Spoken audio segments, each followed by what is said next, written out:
Assalamualaikum warahmatullahi wabarakatuh. Selamat datang di channel Ahmadi Trio bersama saya Ayah Dino. Halo, apa kabar teman-teman? Semoga selalu dalam lindungan Allah dan dilimpahi kasih sayangnya.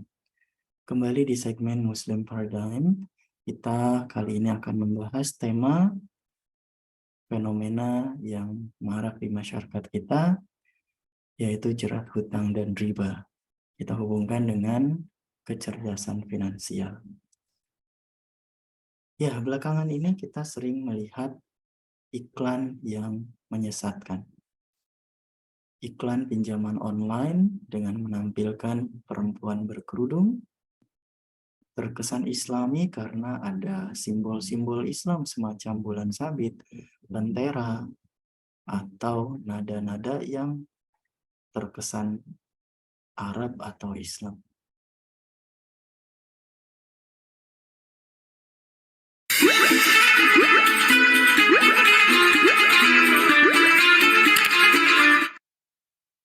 Orang awam akan melihat ini sebagai pembenaran bahwa yes, Islam memperbolehkan pinjaman atau hutang riba. Baik, kita sering melihat berita tentang bagaimana dampak hutang dan riba. Banyak muncul penyakit psikosomatis akibat hutang dan riba. Gangguan psikologis yang sampai berdampak pada aspek fisik tubuh. Misalnya kecemasan berlebihan, stres, frustasi, menyesali diri, malu, ketakutan, menutup diri dari dunia luar, kemudian komunikasi dan relasi menjadi rusak, relasi suami dan istri, relasi orang tua dan anak, kemudian cenderung menghindari masalah sampai dengan keinginan bunuh diri. Sayangnya kalau kita googling untuk cari solusi bagaimana saat kita terjebak hutang dan riba, bisa jadi kita menemukan website tipu-tipu. Seperti contoh ini. Website ini terlihat Islami. Di atasnya ada Bismillahirrahmanirrahim. Kemudian ada mengutip orang-orang soleh di situ. Kemudian bagaimana penipu ini menampilkan testimoni tentang transfer uang gaib yang sudah diterima dan seterusnya. Pengunjung akan diarahkan untuk mengontak nomor tertentu di WhatsApp. Saya tertrigger untuk lebih dalam mengetahui ini dengan mengecek whois-nya. Dari sini kita bisa melihat hutanglunas.com itu sudah 13 tahun berganti-ganti server, dan kita bisa lihat di sini page tersebut di-hosting di rumahweb.com. Lalu saya coba menghubungi nomor kontak yang ada di website tersebut, dan teman-teman bisa lihat pola penipuannya sangat jelas sekali. Ini saya capture untuk kemudian saya laporkan ke admin rumahweb.com. Alhamdulillah, kalau teman-teman saat ini buka dua domain tadi, domain tersebut sudah diblokir. Oke, lalu bagaimana pandangan Islam tentang hutang? Hutang pada dasarnya boleh. Nabi SAW juga pernah berhutang.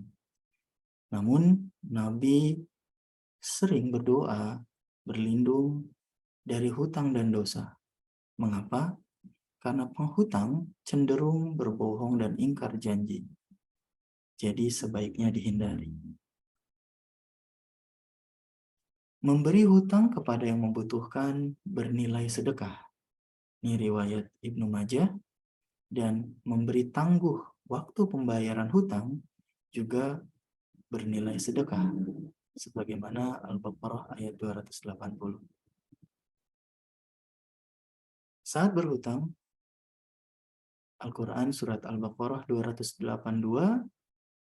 menyarankan untuk ditulis dalam perjanjian dan menghadirkan saksi.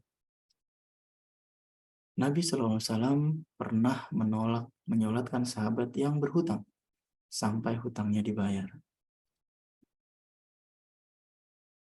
Stressing point video ini adalah riba itu haram. Dalam Al-Baqarah ayat 278 sampai 279 dianalogikan seperti menantang perang Allah dan Rasul-Nya. Satu perang yang kita tidak mungkin menang. Lalu derajat riba itu 70 derajat. Yang paling rendah dosanya sama dengan berzina dengan ibu kandung. Sebagaimana riwayat Ibnu Majah. Dan Rasulullah SAW melaknat pemakan riba, yang memberi makan riba, yang mencatat riba, dan saksinya. Ini diriwayatkan sejumlah perawi seperti Ahmad dan Muslim. So, dari kutipan yang pertama ada hadis di mana Aisyah seringkali melihat Rasulullah SAW berdoa agar terlindung dari hutang dan dosa. Aisyah bertanya, "Ya Rasulullah, mengapa betapa seringnya engkau berlindung dari hutang?"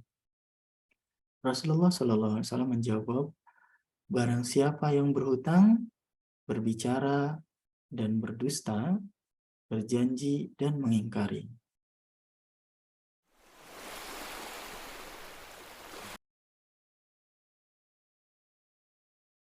Berikutnya, apa sih problem terkait hutang dan riba? Ini berkaitan dengan mindset, cara kita memandang. Sebagian Muslim menganggap berhutang itu sebagai gaya hidup dengan menggunakan kartu kredit, pinjaman online, pinjaman harian, dan lain-lain. Ada juga yang berpendapat dengan berhutang akan mendorong kita lebih termotivasi dalam bekerja. Ya, hutang dan riba akan mendorong pelakunya pada gaya hidup konsumtif. Berlebihan, banyak gaya, flexing. Ada kalanya juga kaum rebahan tapi bermimpi akan indah pada waktunya. Sebagian Muslim juga membuat standar kebahagiaan menurut perspektif orang lain, yang biasanya lebih kaya, lebih mampu dari dirinya, sehingga dia membeli untuk sesuatu yang sebetulnya dia tidak butuhkan, untuk memberi kesan bahwa dia makmur. Ada juga sejumlah pengusaha yang berpikir, mana mungkin usaha bisa berkembang tanpa hutang. Atau sebagian karyawan Muslim, yang mana mungkin dengan gaji yang pas-pasan, kita bisa beli motor, mobil, rumah, tanpa hutang atau leasing. Root cause dari mindset tadi, saya kira pada kita sebagian Muslim kehilangan identitas kita. Kita tidak menjadikan Rasul SAW sebagai rujukan dalam berperilaku, termasuk dalam hal muamalah.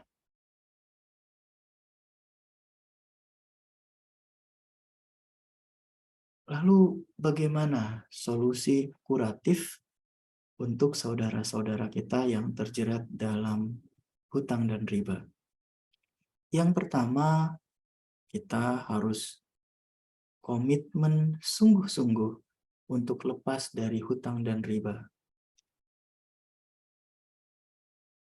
Kita lakukan sholat taubat dan hal-hal lain yang mengekspresikan kesungguhan kita untuk benar-benar lepas dari hutang dan riba.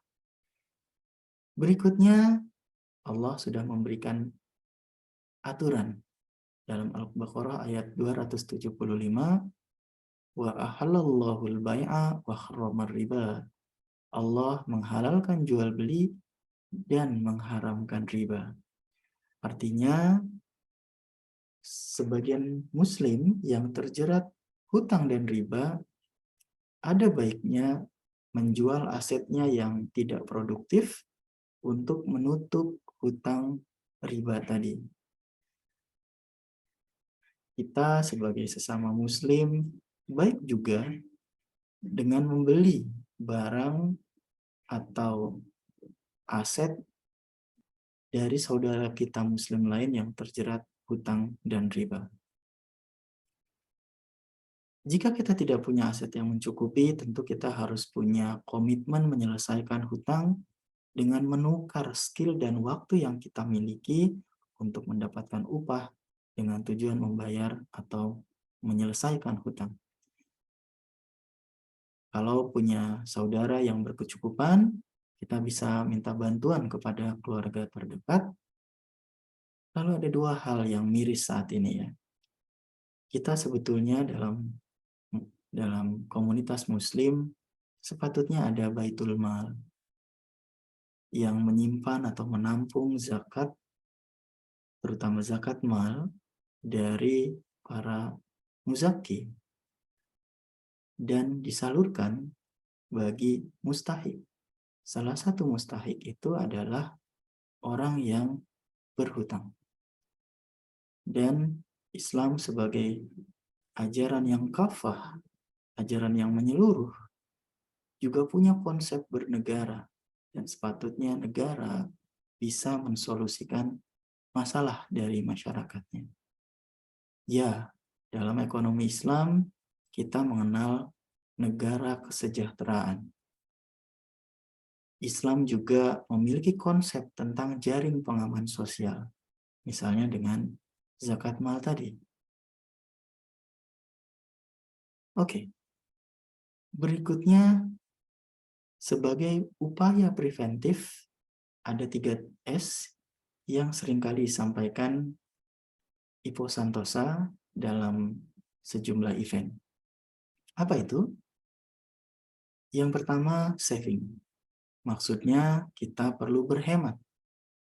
Islam sangat mencela orang yang memboroskan harta. Yang kedua, selling dengan memperbanyak stream pendapatan.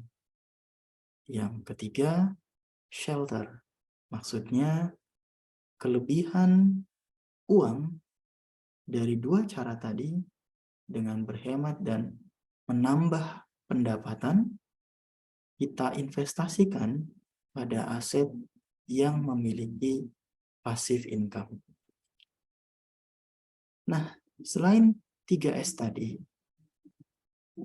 seperti yang saya jabarkan di awal bahwa salah satu penyebab mengapa banyak muslim yang terjebak dalam hutang dan riba karena kita kehilangan identitas kita sebagai muslim.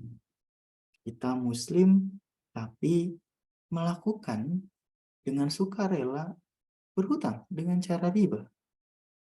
Nah, sudah sepatutnya kita kembali pada Islam dengan belajar membentuk karakter kita kembali menjadi muslim yang baik. Baik secara moral, misalnya kejujuran, kebaikan, kesalehan, dan juga yang berkaitan dengan aspek kinerja. Muslim sepatutnya memiliki kinerja yang baik, berupaya memberikan yang terbaik yang dia bisa berikan. Kemudian juga senantiasa meningkatkan kompetensinya, skill-skillnya, baik berkaitan dengan aspek critical thinking, kreativitas, komunikasi, maupun berkolaborasi. Dan juga tidak kalah pentingnya dengan membaca, dengan literasi, baik yang kaitan dengan budaya, teknologi, apalagi terkait keuangan. Nah, di samping itu juga kita perlu berjamaah, mengembangkan network, kemudian untuk Anda yang memiliki privilege, bisa memberdayakan privilege itu untuk kesejahteraan umat Islam dan orang sekitar. Gunakan nama baik untuk menyebarkan Islam, menyebarkan konsep-konsep Islam yang rahmatan lil alamin. Semoga apa yang kita bahas hari ini bisa menjadi renungan agar kita terlepas dari jerat hutang dan riba. Terima kasih dan mohon maaf. Wassalamualaikum warahmatullahi wabarakatuh.